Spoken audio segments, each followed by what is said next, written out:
Salut les amis, nouvelle vidéo. On parlera dans cette vidéo du débriefing du match de la finale d'hier, c'est-à-dire le Paris Saint-Germain contre le Bayern de Munich. On verra dans cette vidéo quels ont été les flops du Paris Saint-Germain et surtout quels ont été les tops comme du côté du Bayern de Munich qui sort vainqueur de cette Ligue des Champions avec la meilleure attaque prolifique de cette Ligue des Champions. Bref, on dira tout ce qu'il y a à dire, les points à aborder dans cette vidéo. Je compte sur vous pour vous abonner, liker, partager si vous ne l'avez pas encore fait, quand on est arrivé maintenant à la barre des 100 abonnés. Allez, accrochez-vous bien, on est parti pour une nouvelle vidéo. I'm the realest one that's repping, oh my God, if I die, I'm a legend, when they lay me down to rest, I know I was always repping, oh my God. Avant de commencer cette vidéo, j'aimerais dire merci à ceux qui se sont abonnés, likés et qui ont partagé la vidéo que j'ai fait tout dernièrement car elle est arrivée aux 400 vues, 53 likes et 100 abonnés. On est enfin arrivé à la mythique barre des 100 abonnés. Je compte sur vous pour vous abonner encore et liker pour ceux qui n'ont pas encore fait et à partager nos vidéos pour encore faire grandir la chaîne. On commence tout de suite avec les failles de la composition du Paris Saint-Germain. Les failles qui ont été dans la composition du Paris Saint-Germain. Dans la composition du Paris Saint-Germain, il a manqué de Marcos Verratti pour apporter sa justesse technique, pour sécuriser aussi le milieu de terrain et pour apporter la stabilité entre l'attaque et la défense. C'est-à-dire, s'il était là, il aurait pu équilibrer l'attaque, le milieu et la défense. C'est-à-dire, hier, j'ai remarqué que quand les défenseurs avaient le ballon, ils sautaient carrément le milieu de terrain pour arriver directement pour que le ballon arrive directement dans les pieds de Mbappé ou Neymar. C'est-à-dire, hier, le Paris Saint-Germain s'est concentré uniquement sur les aspects individuels. C'est-à-dire, ils ont compté sur un exploit individuel de Neymar ou Mbappé pour faire le travail. Je suis désolé, mais je comprends tout à fait Neymar qui s'est fait incendier sur les réseaux sociaux car tout ne peut pas reposer uniquement sur Neymar ou Mbappé. C'est vrai, je suis sûr même qu'ils ont eu une grosse pression parce que je suis sûr que la moitié du vestiaire du Paris Saint-Germain ont compté sur les attaquants phares pour marquer. D'ailleurs, c'est ce que nous tous, par un supporter du Paris Saint-Germain, avons fait. On a compté que sur Neymar, Mbappé au lieu de compter sur un effectif, sur toute l'équipe. Ce qu'a fait Hansi Flick avec son équipe, le Bayern de Munich. Donc, au niveau de la composition, ça, Marcos Verratti, ça ne pardonne pas de ne pas l'avoir fait jouer en début de match pour Thomas Tuchel. Ensuite, nous avons Thilo Kehrer qui s'est fait démonter dans son couloir voire même dévoré par Kingsley Coman et Alphonso Davies qui ont profité de sa naïveté et aussi de son manque d'expérience en Ligue des Champions. Et même, on va pas dire par manque d'expérience, même parce que il n'est pas au niveau encore de Kingsley Coman et de Alphonso Davies. Donc j'en veux un peu à Tourelle de ne pas avoir sécurisé assez le couloir de Thilo Kehrer.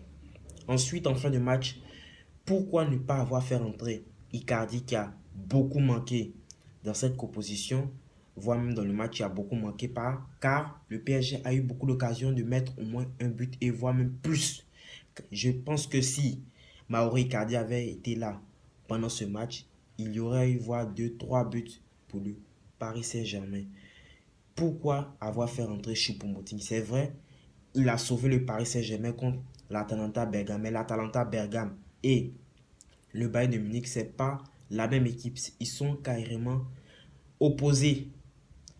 Le Bayern de Munich, c'est défensif avec un grand gardien et aussi une grande attaque. D'ailleurs, même la plus prolifique d'Europe avec 42 buts en Champions League.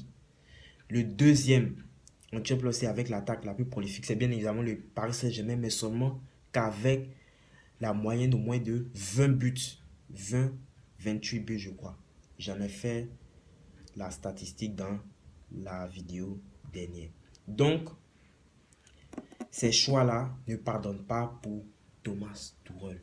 Ensuite, on a les flops et les tops de ce match. Pour les flops, c'est-à-dire au Paris Saint-Germain, il y aura eu plus de flops que de tops. Les tops au Paris Saint-Germain, moi, je voudrais mettre Keylor Navas et Leandro Paredes, c'est tout.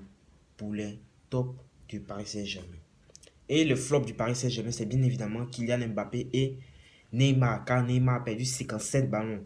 Je crois même que c'est son pire match depuis qu'il est arrivé au Paris Saint-Germain. Il a perdu quand même 57 ballons, les gars. Et Mbappé qui a manqué de réalisme face à Manuel Neuer. Donc, le but où il était en face à face avec Manuel Neuer et il a complètement écrasé sa frappe. Je crois qu'il s'en rappellera jusqu'à la fin de sa vie de ce match, bordel. Je crois qu'il se rappellera de ce match jusqu'à la fin de sa vie parce que je crois que si on avait eu un Mauro Icardi, cette action de but-là, je suis sûr qu'il l'aurait mis au fond. Contrairement à Mbappé qui a complètement écrasé sa frappe et qui s'est loupé. Oui. Et les flops de ce match, le dernier flop même que j'aimerais ajouter au PSG, c'est bien évidemment Thilo Kehrer qui s'est fait détruire dans son couloir par Coman ou encore par Alphonso Davies. Voilà, c'est tout pour les tops et les flops du Paris Saint-Germain. On enchaîne avec les tops et les flops du Bayern de Munich.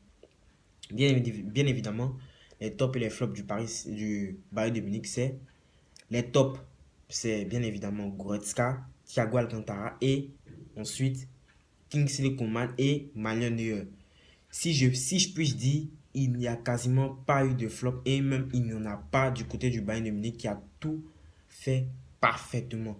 C'est vrai, ils ont laissé beaucoup d'espace dans leur dos. Donc, l'attaque parisienne n'a pas su en profiter, mais je ne pense pas qu'il y ait eu des flops pendant ce match car tout le monde a mouillé le maillot pour moi. Il n'y a pas de flop au Bayern de Munich que j'aimerais féliciter pour sa 6e Ligue des Champions. Je ferai une prochaine vidéo où je ferai mon classement des ballons d'or. En tout cas, moi, mon classement pour le ballon d'or 2020. Je compte sur vous en attendant pour vous abonner, liker pour ceux qui n'ont pas encore fait et de partager car on est enfin arrivé à la barre des 100 abonnés. On espère maintenant atteindre des 200, 300, 400, ainsi de suite jusqu'au moins 1000. Donc, partagez, likez et commentez cette vidéo. Salut, on se retrouve prochainement pour de nouvelles vidéos.